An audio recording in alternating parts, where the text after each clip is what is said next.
बिस्मिल्लाहिर्रहमानिर्रहीम। अस्सलाम वालेकुम। कैसे हैं आप सब। एक और नई सुबह का आगाज़ हुआ चाहता है। आप सबको वेलकम है मेरे चैनल पर। उम्मीद करती हूँ आप सब ठीक ठाक होंगे। जी, तो यूरोप में तो सर्दियाँ जो हैं वो अपने जोबन पर हैं। अच्छे तरीके से सर्दी जो है वो स्टार्ट हो चुकी है। खूब जो है सुबह ठंड होती है और अक्सर औक़ात धुंध भी हो रही होती है। तो सर्दियों में आपको पता है कि यूरोप से लेकर पाकिस्तान और हर जगह पर डिप्रेशन जो है वो अपने अरूज पर होता है, क्योंकि इंसान के पास बहुत ज़्यादा एक्टिविटीज़ नहीं होती। और जैसा कि मैं हमेशा कहती हूँ कि जब धूप निकलती है तो मुझे ऐसे लगता है कि मैं भी चार्ज हो रही हूँ धूप के साथ साथ। तो सर्दियों में चूँकि धूप नहीं होती तो मूड भी बहुत ख़राब होता है, सुस्ती भी बहुत होती है। तो कोशिश करनी चाहिए कि वॉक के लिए निकला जाए, और जब इंसान घर से बाहर निकलता है तो इतने रंग बिरंगे नज़ारे देखने को मिलते हैं। अल्लाह की शान देखें आप कि किस कदर खूबसूरत रंग बिखरे हुए हैं यहाँ पे। मुझे लगता है कि जब इंसान घर में बैठा रहता है, डिप्रेशन में होता है और बस टीवी के सामने या फ़ोन के सामने, तो दिमाग को भी इतनी तक़वियत नहीं मिलती। इंसान बस एक ही साइड पे सोच रहा होता है।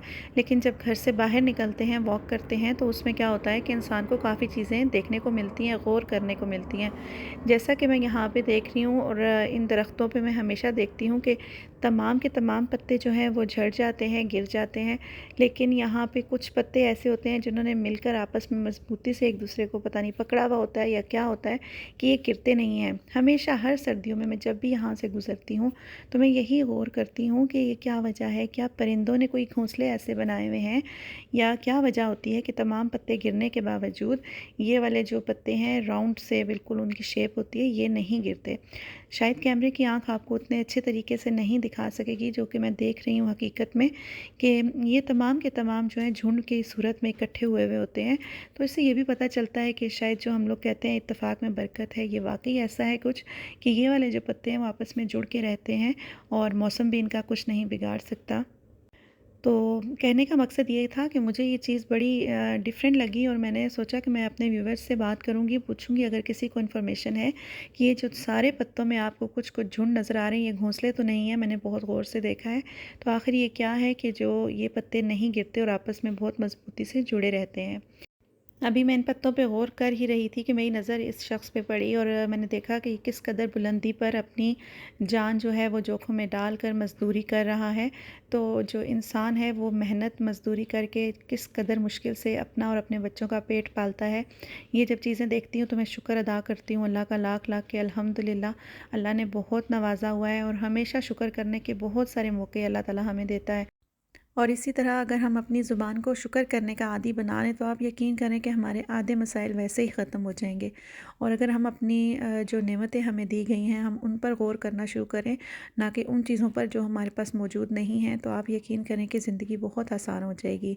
क्योंकि जो डिप्रेशन है या जो हर वक्त का एक उदासी छाई रहती है, वो इसी वजह से होती है क्योंकि हम बहुत नेगेटिव सोच रहे होते हैं।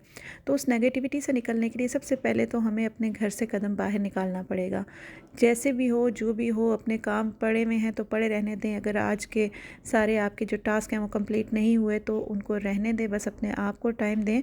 क्योंकि बहुत ज़रूरी हो गया अब यहाँ पे ख़ास तौर पर यूरोप में कि हम अपने आप को टाइम दें। बहुत ज़्यादा जो है घर में रह रह के वो उदासी छाई रहती है, और उसके अलावा सेहत बहुत ज़्यादा डाउन होती है।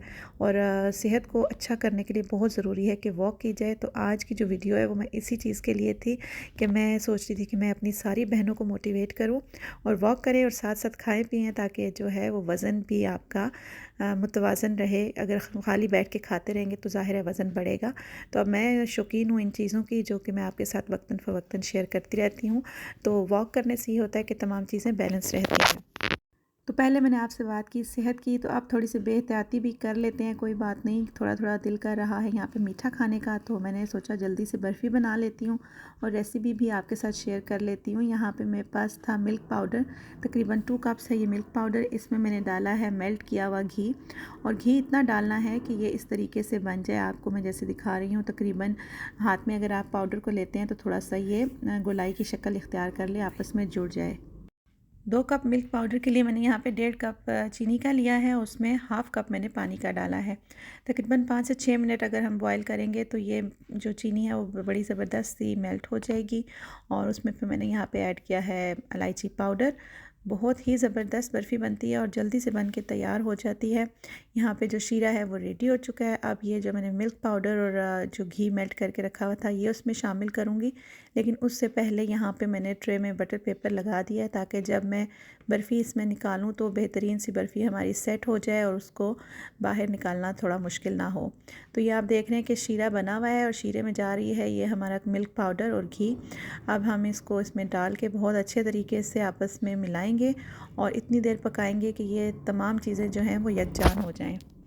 शीरा बनाते हुए अगर आपने पानी ज़्यादा डाल दिया तो बहुत टाइम लग जाएगा इस बर्फ़ी को बनाने में, इसलिए मैंने आपको बताया कि 1.5 कप चीनी में मैंने सिर्फ हाफ़ कप पानी का डाला है और उसमें मैंने डाल दिया ये तमाम चीज़ें और अब मैं इनको पका रही हूँ आपके सामने। तकरीबन 10 मिनट में ये चीज़ें सारी जो हैं वो पक के तैयार हो जाएंगी। अभी आप देख रहे हैं कि मैं इसको किस तरीके से मिक्स कर रही हूँ। आँच इस वक्त मैंने हल्की रखी है ताकि तमाम चीज़ें अच्छे तरीके से मिक्स हो जाएँ और इसमें गुठलियाँ ना बने। तो देखिएगा आपके 10 मिनट के अंदर अंदर ये तमाम चीज़ें बन के तैयार हो जाएंगी और बेहतरीन सी बर्फ़ी जो है वो आपको मिल जाएगी चाय के साथ खाने के लिए। इसको मिक्स करने के बाद मैंने आँच जो है वो दरमियानी कर ली थी और अब मैं इसको मिक्स कर रही हूँ, छोड़ूंगी नहीं ताकि हमारी बर्फ़ी जो है वो पैंदे के साथ ना लगे। और अब तकरीबन 10 मिनट इसको मैंने इसी तरीके से चलाया चम्मच को और आप देख सकते हैं कि तमाम जो है वो मिल्क पाउडर और तमाम चीज़ें वो यकजान हो चुकी हैं और ये तमाम चीज़ें इस तरीके से बन गई हैं। अब इसको मैं निकालूंगी उस बर्तन में जहाँ पे मैंने बर्फ़ी को सेट करना है। तो यहाँ पे मैंने बटर पेपर लगा के रखा हुआ था पहले से। अब इसमें मैं तमाम मिक्सचर डाल रही हूँ और इसको डाल के इसको सेट करूँगी। और इसके ऊपर अगर आपने कुछ गार्निश करना है जो ड्राई फ्रूट्स होते हैं या कोकोनट पाउडर जो भी आपको पसंद है वो चीज़ें डाल के आप इसको सेट कर सकते हैं। तो मुझे पिस्ता और बादाम बहुत ज़्यादा पसंद है तो मैं इसके ऊपर ये दोनों चीज़ें डाल रही हूँ और इसको फिर हाथ की मदद से या चम्मच की मदद से आप कर लें पूरा सेट और इसको छोड़ तकरीबन आधे घंटे के लिए या 1 घंटे के लिए। उसके बाद फिर जब आप कटिंग करेंगे तो बहुत ही ज़बरदस्त रिज़ल्ट आपके सामने होगा। अगर आपको रेसिपी पसंद आई है तो आप भी फटाफट से ये बनाएं और मज़े से आप इंजॉय करें इसको अपनी चाय के साथ। उम्मीद करती हूँ आज की वीडियो आपको अच्छी लगी होगी। अगर अच्छी लगी है तो ज़रूर लाइक कर दीजिएगा और सब्सक्राइब भी कर दीजिएगा। और मेरी तरह अगर आप खाने पीने के शौकीन हैं तो ज़रूर खाएं पिएं, लेकिन साथ साथ वॉक को भी जारी रखें और छोटी मोटी एक्सरसाइज भी करते रहें ताकि आपके खाने पीने के जो चस्के हैं वो भी पूरे होते रहें और आपकी सेहत भी ठीक रहे। तो मिलती हूँ जल्दी एक और वीडियो के साथ। अपना बहुत सारा ख्याल रखिएगा और मुझे दुआओं में याद रखिएगा। अल्लाह हाफ़िज़।